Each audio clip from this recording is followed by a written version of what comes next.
सत श्री अकाल जी, तुहाडा बहुत बहुत स्वागत है साडे गुरकिरपा न्यूज़ चैनल ते। अज दी मुख खबर प्रकाश सिंह बादल जी की अंतिम अरदास विच शामिल होए गृह मंत्री अमित शाह बारे है। श्री अमित शाह दे नाल भाजपा दे राष्ट्रीय जनरल सकत्तर श्री तरन चुग, लोक सभा स्पीकर ओम बिरला अते केंद्रीय जल शक्ति मंत्री गजेंद्र सिंह शेखावत समेत होर आगू भी मौजूद होए। ਤੁਹਾਨੂੰ ਦੱਸ ਦਈਏ कि केंद्रीय गृह मंत्री अमित शाह पंजाब के साबका मुख मंत्री ते मरहूम प्रकाश सिंह बादल की अंतिम अरदास में शामिल होए। प्रकाश सिंह बादल के देहांत तो बाद उन्हां दी आत्मिक शांति लिए रखे गए भोग श्री अखंड पाठ साहिब अते अंतिम अरदास 4 मई नूं पिंड बादल विखे रखी गई सी। दस दईए कि केंद्रीय गृह मंत्री श्री अमित शाह वीरवार 4 मई नूं पंजाब के साबका मुख मंत्री श्री प्रकाश सिंह बादल नूं श्रद्धांजलि देण लई उन्हां दे जद्दी पिंड बादल मुक्तसर साहिब विखे पहुंचे सन। इस संबंधी जानकारी दिंदियां पंजाब भाजपा के सूबा जनरल सकत्तर जीवन गुप्ता ने दस्सिया कि श्री अमित शाह दे नाल भाजपा के राष्ट्रीय जनरल सकत्तर श्री तरन चुग, लोक सभा स्पीकर ओम बिरला अते केंद्रीय जल शक्ति मंत्री गजेंद्र सिंह शेखावत समेत होर भी आगू मौजूद होए सी। इस तो इलावा तुहानूं दस दईए कि प्रकाश सिंह बादल के देहांत तो बाद प्रधानमंत्री नरेंद्र मोदी उन्हां दे अंतिम दर्शनां लई चंडीगढ़ भी पुजे सन, जबकि भाजपा के कौमी प्रधान JP नड्डा सरदार प्रकाश सिंह बादल के अंतिम संस्कार च शामिल होए। जिक्रयोग है कि 25 अप्रैल ਨੂੰ प्रकाश सिंह बादल का देहांत हो गया सी। बादल ने मोहाली के फोर्टिस हस्पताल विच आखिरी साह लए सन। वाहेगुरु जी का खालसा, वाहेगुरु जी की फतेह। आज सम्माननीय बादल साहब की अंतिम अरदास में मैं संगत के सामने उपस्थित हुआ हूं, तब बादल साहब हमारे बीच में न रहने से केवल पंजाब नहीं, समग्र देश की राजनीति और सामाजिक नेतृत्व के क्षेत्र को कभी भी जिसकी पूर्ति न हो ऐसी क्षति हुई। ये गड्ढा जो बादल साहब के जाने से शून्यता जो पैदा हुई है, मैं देख रहा हूं लंबे अरसे तक इसको भर पाना सबके लिए बड़ी मुश्किल हो। बादल साहब के जाने से सिख पंथ ने अपना एक सच्चा सिपाही खोया है, देश ने एक देशभक्त खोया है, किसानों ने अपना सच्चा हमदर्द खोया है और ढेर सारे राजनीतिक जीवन के उच्च मानांकों को सिद्ध करने वाले महापुरुष को खोया है। इतना लंबा सार्वजनिक जीवन, 70 साल का सार्वजनिक जीवन के बाद व्यक्ति चला जाए और पीछे कोई भी दुश्मन न हो, ऐसा अजात शत्रु जैसा जीवन बादल साहब के बिना कोई नहीं जी सकता। ये मेरे मन से मैं मानता हूं। मैं अनेक बार बादल साहब को मिला हूं, जब भी मिला कुछ सीख पाकर गया, जब भी मिला चेतना प्राप्त कर गया। इन्होंने हमेशा सच्चा रास्ता दिखाने का प्रयास किया।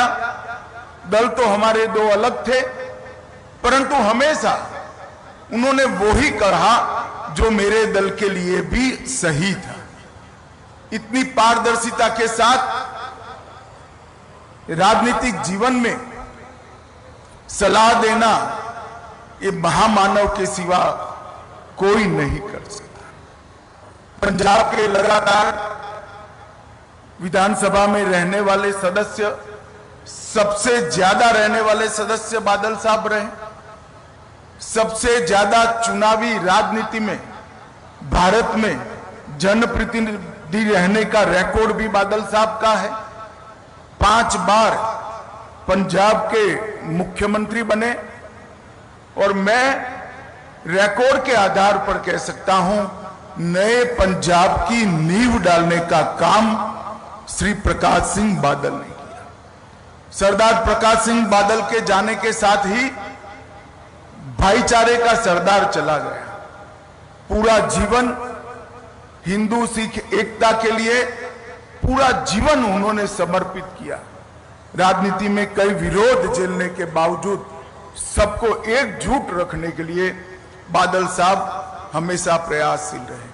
अभी सरदार सुखबीर जी बता रहे थे, बादल गांव में मंदिर भी बादल साहब का बनाया हुआ है, मस्जिद भी बादल साहब की बनाई हुई है और गुरुद्वारा भी बादल साहब का बनाया हुआ है। साच अर्थ में ऐसे व्यक्ति को दिया लेकर भी ढूंढेंगे तो देश के राजनीतिक जीवन में, सामाजिक जीवन में कभी भी नहीं मिल पाएगा।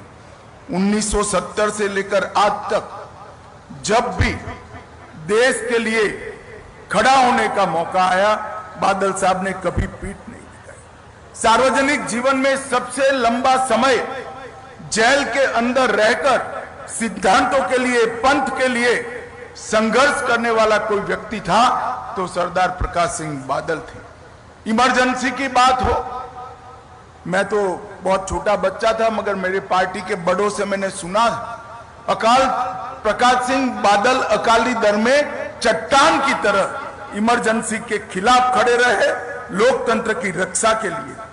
कारगिल युद्ध हो, कोई भी लड़ाई हो या आतंकवाद की परछाई हो, हर जगह पे बादल साहब ने आसमान जितने ऊंचे व्यक्तित्व को ढाल की तरह देश के हितों के साथ खड़ा पाया।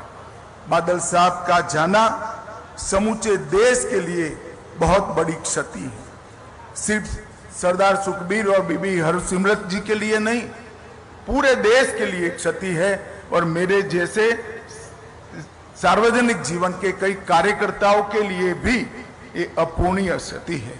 आज दसम गुरु के चरणों में मैं यही प्रार्थना करना चाहता हूं कि बादल साहब के जीवन से हम सब प्रेरणा लें और उन्होंने जिस रास्ते पे चलने की सीख दी थी उस रास्ते पर चलने की वाहेगुरु हम सबको शक्ति दे। भाई सुखबीर बादल और बीबी हरसिमरत बहन को मैं इस अपूर्णीय स्थिति के लिए मनपूर्वक दुख व्यक्त करता हूं और बादल साहब के सारे अनुयायियों के लिए भी मेरे मन में जो भाव है इसको व्यक्त करने के लिए मैं आया हूं। अंत में बादल साहब को मेरी ओर से, मेरी पार्टी की ओर से और समग्र देश की ओर से, भारत सरकार की ओर से श्रद्धांजलि देकर मेरी बात को समाप्त करता हूं। वाहे गुरु जी का खालसा, वाहे गुरु जी की फतेह।